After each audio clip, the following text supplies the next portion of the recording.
Moms magic. இந்தாங்க உங்களுக்கு தான் moms magic. Hide and seek biscuit. இது யாருக்கு? அப்பாக்கா? எனக்கு எதுவும் வாங்கல. இந்த உங்களுக்கு தான் திண்டுக்கு வாங்கினேன். ஓ, நீங்க சாப்பிட மாட்டீங்க அப்போ? இருப்பாங்க, ஒன்று ரெண்டு எடுத்து தான் சாப்பிடுவேன். என்னன்னு தெரியலையே. சரிம்மா, சார் இப்பதான் ஃபோன் பண்ணாரு.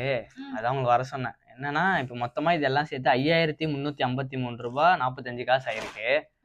இது எல்லாத்துக்கும் பேமெண்ட் பண்ணி விட்டீங்கன்னா இப்போ சார் ஃபேமிலியோட வெளில போறாராம். சார் யூஸ் ஆகும் அப்படின்னாரு. புரியல நீ சொல்றது அம்மாக்கு. இல்லம்மா, இப்போ சாருக்கு பேமெண்ட் பண்ணணுமா? அது கேஷா கொடுக்கலாமா இல்ல ஜிபே ஃபோன்பேல அனுப்பிச்சு விட்டுறலாமா? இப்போ இங்கேருந்து அவ்வளோ தூரம் போக முடியாது சார் வீடு வரைக்கும். நம்ம ஜிபேல அனுப்பிச்சு விட்றோமா? நீங்கள் காசு கொடுத்தீங்கன்னா நான் அக்கௌண்ட்டில் போட்டு அவருக்கு அனுப்பிடுறேன். நான் எதுக்கு காசு கொடுக்கணும்? 5353 ரூபாய்க்கு வாங்கியிருக்கோம்ல.